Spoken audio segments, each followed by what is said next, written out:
Gabriel Christian.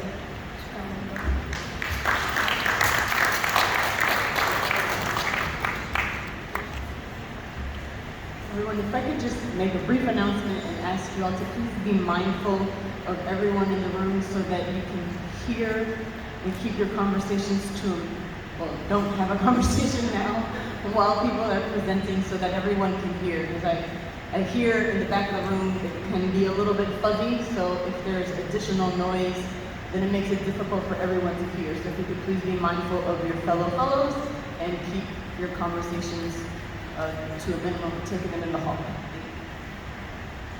Let's give Ms. Hope a round of applause.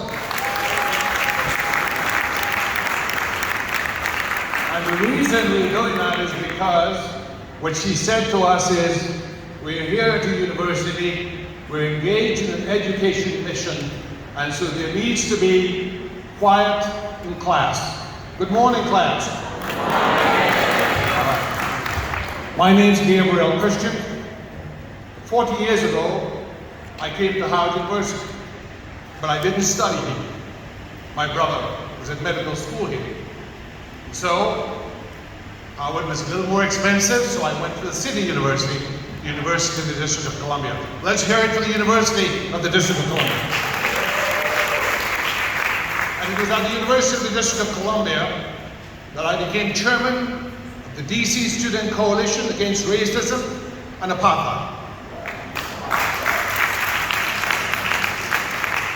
And in that moment, we were engaged in the titanic struggle for the liberation of Africa, in particular, the liberation of Zimbabwe and South Africa. Let's hear it for the liberation of South Africa. Howard University was founded by General Howard.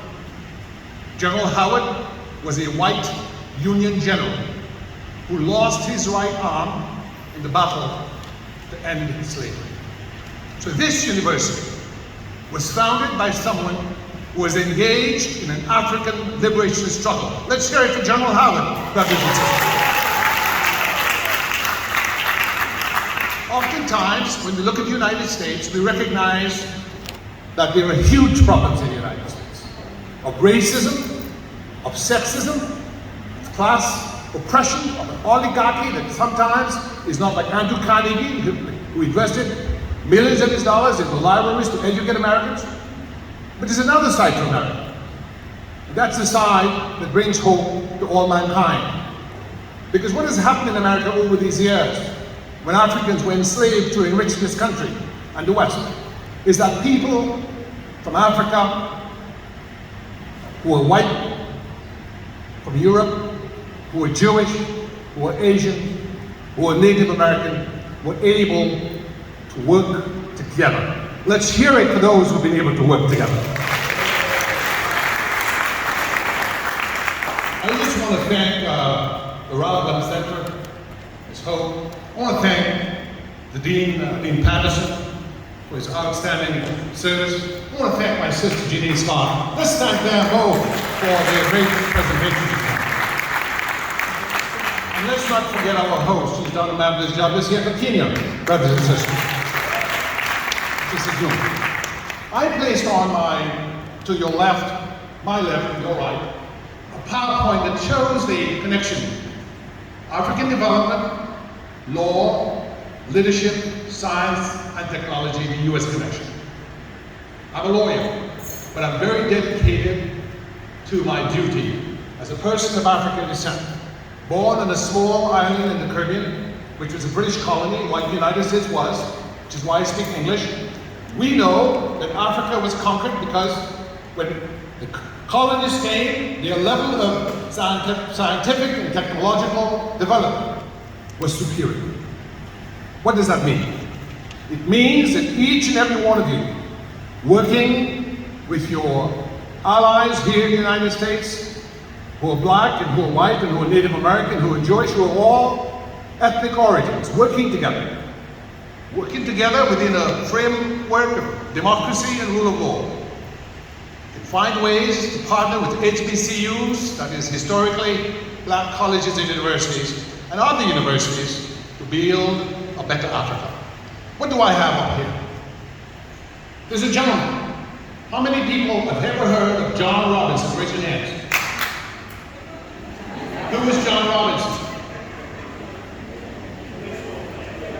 Sorry? He said John Robinson was a baseball player. Wrong. Repeat after me. John Robinson was the founder of the Ethiopian Air Force. Let's hear it for John Robinson. He was talking about Jackie Robinson. Yeah. John Robinson not only founded the Ethiopian Air Force, he also founded Ethiopian Airlines. But let me just move to the next slide. I may need Miss Alice to tell me how she moves the slide. Okay, wait. I started, and this is not too clear, but I started with the slave experience. Africa did not start with slavery. In Africa, before slavery, there were great civilizations. Let's hear it from the great civilizations of Africa. Nonetheless, Africans were enslaved, got to the United States, got to the Western Hemisphere, and made great contributions to the prosperity of the United States. After the Civil War, which led to the founding of Howard University and HBCUs, there was still racial segregation, and freedom did not come. So African Americans had to work very hard to move things forward. Anybody knows who this gentleman is? Who is he? Again? His name was, repeat after me, Marcus Garvey. He was the founder of the Universal Negro Improvement Association, the first organization of its kind to unite African descended people all over the world, in Africa, in the United States, on the principle of equality dedicated to the development of Africa. Let's hear it from Marcus Garvey, brothers and sisters. When African Americans were in segregation, poor schools, limited opportunities, Marcus Garvey was able to raise enough money to buy the Yarmouth. In 1919, he launched the Black Star Line and purchased a ship. The first one was in Yarmouth. And the idea was to do trade between Africa and the Americans, so that African Americans in the Caribbean, United States, South America, and Africa could work together. Let's hear it for the Black Star Line, brothers and sisters.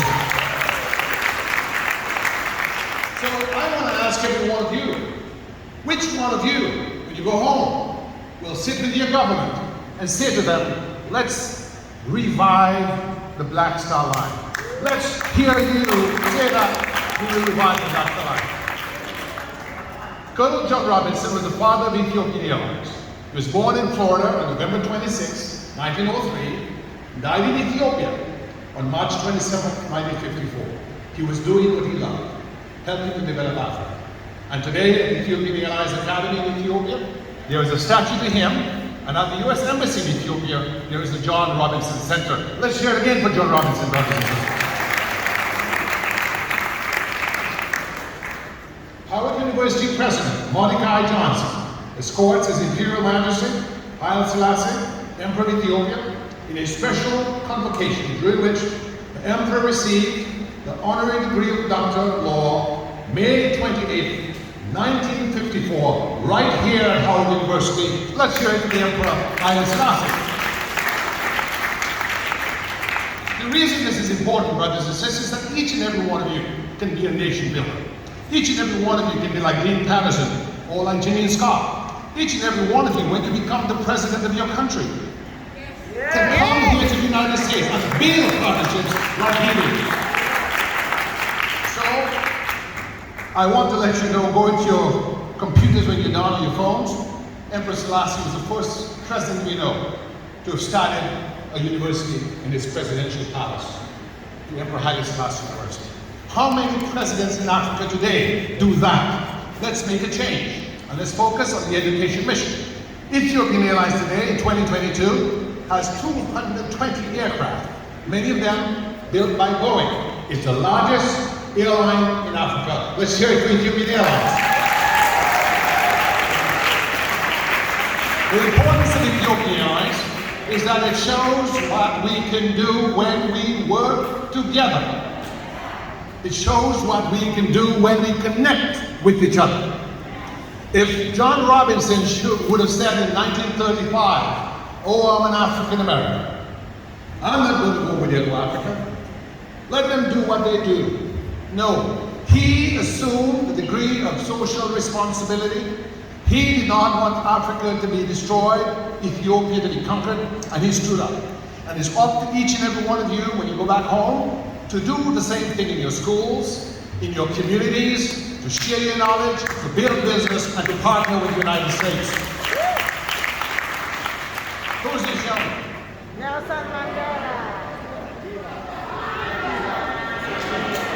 Let's hear it from Nelson Mandela. Brothers and sisters, we want you to walk in the spirit of Nelson Mandela. We want you to be ladies and gentlemen of integrity, of good governance. When you become president, don't take the state's money and build a palace. Take the state's money and build a university. Take the state's money and build a factory. Take the state's money and build farms so you can have food security. That's what we want you to do. And so, let's remember Nelson Mandela, because he was trained in Ethiopia.